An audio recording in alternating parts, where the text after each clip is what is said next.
जय श्री कृष्णा। एक बार फिर स्वागत है आपका आपके अपने चैनल पर जिसका नाम है सनातन संघ। मित्रों, आज हम अपने दूसरे अध्याय के 3 श्लोक का ज्ञान प्रस्तुत करने जा रहे हैं, तो आइए सुनते हैं बिना विलंब किए। अर्जुन उवाच कथम भीष्ममहं संख्ये द्रोणं च मधुसूदन इषुभिः प्रत्योत्स्यामि पूजाहन वरिसूदन। अर्जुन ने कहा, हे मधुसूदन, हे शत्रुओं के दमनकर्ता, मैं युद्ध भूमि में कैसे भीष्म और द्रोणाचार्य जैसे महापुरुषों पर बाण चला सकता हूं जो मेरे लिए परम पूजनीय है। श्री कृष्ण के युद्ध करने के आह्वान की प्रतिक्रिया में अर्जुन अपनी व्यग्रता प्रदर्शित करते हुए कहता है कि भीष्म और द्रोण मेरे लिए आदरणीय और आराध्य हैं। भीष्म ब्रह्मचर्य की मूर्ति थे और अपने पिता को दिए गए वचन के पालन हेतु वे जीवन भर ब्रह्मचारी रहे। अर्जुन को शस्त्र विद्या प्रदान करने वाले गुरु द्रोणाचार्य युद्ध कला में निपुण थे और उन्हीं से विद्या प्राप्त कर अर्जुन धनुर्विद्या में पारंगत हुआ था। दूसरे पक्ष की ओर से कृपाचार्य भी एक अन्य महापुरुष थे जिनके प्रति अर्जुन सदैव श्रद्धा भाव रखता था। ऐसे उच्च आचरण वाले विद्वान लोगों के प्रति शत्रुता का व्यवहार करना संवेदनशील अर्जुन को अब घृणास्पद कार्य प्रतीत होने लगा था। उसके अनुसार जब इन श्रद्धेय महापुरुषों के साथ किसी प्रकार का तर्क करना भी अनुचित था, तब फिर वह किस प्रकार उनके विरुद्ध हथियार उठा सकता था। अर्जुन ने कहा, हे कृष्ण, कृपया मेरी वीरता पर संदेह न करें।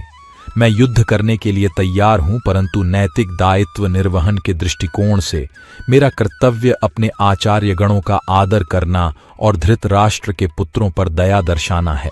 गुरु न हत्वा ही महानुभवम श्रेयो भोक्तुम भैक्ष्यम पिहा लोके हत्वार्थ कामांस्तु गुरुनिहैव भुंजिया भोगान रुधिरा प्रदीग्धान। इन महान बुजुर्गों जो मेरे शिक्षक हैं को मारकर जीवन का आनंद लेने की तुलना में इस दुनिया में भीख मांगकर जीना बेहतर होगा। यदि हम उन्हें मार डालें तो जो धन और सुख हम भोग रहे हैं वे रक्त से कलंकित हो जाएंगे। यह तर्क दिया जा सकता है कि अर्जुन को अपनी आजीविका बनाए रखने के लिए युद्ध करने और राज्य जीतने की आवश्यकता थी, लेकिन अर्जुन यहां उस विचारधारा का खंडन करते हैं। उसका कहना है कि वह इस जघन्य अपराध को करने के बजाय भीख मांगकर गुजारा करना पसंद करेगा। वह आगे मानता है कि यदि वह युद्ध लड़ने के इस जघन्य कृत्य में शामिल होता है और अपने बुजुर्गों और रिश्तेदारों को मारता है, तो उसकी अंतरात्मा उसे इस दुनिया में अपने कार्यों के किसी भी फल जैसे धन और शक्ति का आनंद लेने की अनुमति नहीं देगी। इस श्लोक में अर्जुन ने कहा कि यदि उसने इन महान बुजुर्गों को मार डाला तो उनके खून से दागदार उसकी अंतरात्मा उसे राज्य पर शासन करने के सभी शाही लाभों का आनंद नहीं लेने देगी। न चैतद विद्मः कतरन्नो गरियो यद्वा जायमा यदि वा नो जयेयुः यानेव हत्वा न जिजी विषामास ते वस्थितः प्रमुखे धर्तराष्ट्रः। हम यह भी नहीं जानते कि इस युद्ध का कौन सा परिणाम हमारे लिए बेहतर है, उन्हें जीतना या उनके द्वारा जीतना। उन्हें मारने के बाद भी हमें जीने की इच्छा नहीं होगी। फिर भी उन्होंने धृतराष्ट्र के पुत्रों का पक्ष ले लिया है और अब युद्ध के मैदान में हमारे सामने खड़े हैं। कार्रवाई के सबसे उपयुक्त तरीके का मूल्यांकन करते समय व्यक्ति विभिन्न विकल्पों और उनके परिणामों पर विचार करता है। अर्जुन इस बात पर बहस कर रहे थे कि क्या कौरवों को हराना वांछनीय होगा या उनसे पराजित होना वांछनीय होगा। दोनों विकल्प हार की तरह लग रहे थे, क्योंकि अगर वह कौरवों को मारकर युद्ध जीत जाता तो उसे जीने की कोई इच्छा नहीं होती। हालांकि सच्चाई यह थी कि भीष्म, द्रोणाचार्य, कृपाचार्य आदि ने अधर्मी कौरवों का पक्ष लेकर अपमानजनक कार्य किया था। उनके लिए अर्थकाम शब्द का प्रयोग किया गया है, जिसका अर्थ है धन और पद से आसक्त होकर उन्होंने दुष्ट दुर्योधन का पक्ष लिया था। अतः युद्ध में उनका मारा जाना एक स्वाभाविक परिणाम था।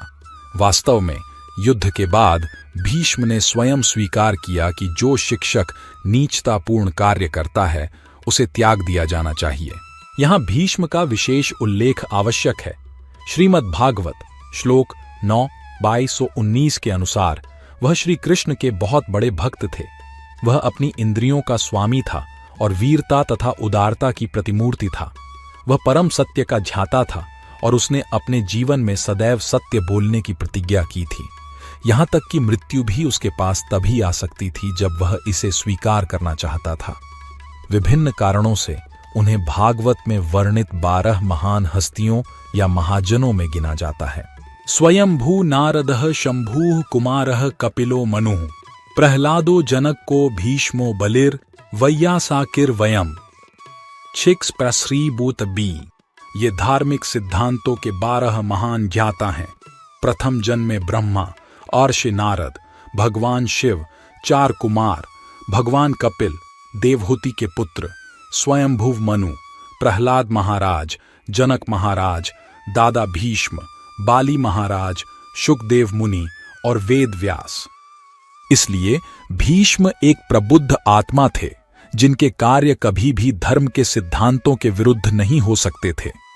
हालांकि उनका गहन चरित्र सांसारिक तर्क से परे था। भले ही वह कौरवों के पक्ष में लड़े, उन्होंने युद्ध से पहले युधिष्ठिर, पांडव भाइयों में सबसे बड़े से कहा, मैं अधर्म के पक्ष में लड़ने के लिए बाध्य हूं, लेकिन मैं तुम्हें वरदान देता हूं कि तुम विजयी होगे। भीष्म जानते थे कि धर्मात्मा पांडव, जिनके पक्ष में परम भगवान श्री कृष्ण हैं, वे कभी हार नहीं सकते। अधर्म का पक्ष लेकर उन्होंने दिखाया कि स्वर्ग और पृथ्वी की सबसे बड़ी ताकतें भी इस पवित्र युद्ध में अपवित्रता को जीत नहीं दिला सकीं। इस प्रकार उन्होंने भगवान कृष्ण की दिव्य लीलाओं की सहायता के लिए अपने जीवन का बलिदान देकर सबसे बड़ा बलिदान दिया। श्री कृष्ण कौरवों की ओर से लड़ने के बावजूद भीष्म की उनके प्रति गहरी भक्ति से अच्छी तरह परिचित थे। इसीलिए उन्होंने अपनी प्रतिज्ञा तोड़कर भीष्म की प्रतिज्ञा कायम रखी। भीष्म ने युद्ध के दौरान एक विशेष दिन पर निर्णय लिया कि अगले दिन सूर्यास्त से पहले वह या तो सबसे प्रमुख पांडव योद्धा अर्जुन को मार देंगे या फिर उसे बचाने के लिए श्री कृष्ण को हथियार न उठाने की अपनी प्रतिज्ञा तोड़नी होगी। महाभारत का युद्ध कवि भीष्म द्वारा की गई प्रतिज्ञा का वर्णन इस प्रकार करते हैं। अजू जो हरिहीन न शास्त्र गहों, तो लाजहूं गंगा जननी को शांतनु सुत न कहों। संत सूरदास, यदि मैं परम भगवान श्री कृष्ण को हथियार नहीं उठाऊंगा तो मैं अपनी मां गंगा को लज्जित करूंगा और मैं राजा शांतनु का पुत्र नहीं हूं। भीष्म ने इतनी वीरता से युद्ध किया कि अर्जुन का रथ चकनाचूर हो गया और वह जमीन पर फंस गए। उस अवस्था में श्री कृष्ण ने रथ का पहिया उठाया और भीष्म को अर्जुन को मारने से रोकने के लिए आगे आए। भीष्म ने रथ के पहिए को हथियार के रूप में हाथ में लिए हुए भगवान को देखा और बड़ी मुस्कुराहट में फूट पड़े। वह समझ गया कि भक्त वत्सल भगवान, अपने भक्तों को प्रसन्न करने वाले भगवान ने अपने भक्त की प्रतिज्ञा का सम्मान करने के लिए अपनी प्रतिज्ञा तोड़ दी है। वास्तव में भगवान कृष्ण के प्रति भीष्म की भक्ति में बहुत ही रसिक, मिठास से भरपूर स्वाद था। वह वृंदावन में श्री कृष्ण की लीलाओं का ध्यान किया करते थे। वहां शाम के समय जब भगवान जंगल में गायें चराकर गांव में लौटते थे तो गायों के खुरों से उठने वाली धूल उनके मनमोहक मुख को सजा देती थी, जिससे उनकी शोभा और माधुर्य बढ़ जाता था। महाभारत के युद्ध के दौरान घोड़ों के टापों से उठने वाली धूल से भी श्री कृष्ण की सुंदरता बढ़ गई थी और उन्हें वहां अपने भगवान के दर्शन, दिव्य दृष्टि प्राप्त करना पसंद था। अपने जीवन के अंतिम चरण में जब वह 6 महीने तक बाणों की शैया पर लेटे रहे तो उन्होंने ईश्वर के उसी दर्शन पर ध्यान किया और उनसे निम्नलिखित प्रार्थना की। युधि तुरागा रजो विधुम्र विष्णवक कच लुलिता श्रमावारी अलंकृतस्य मम निशिता शरीर विभिद्यमान त्वचि विलासत कवचे स्तु कृष्ण आत्मा।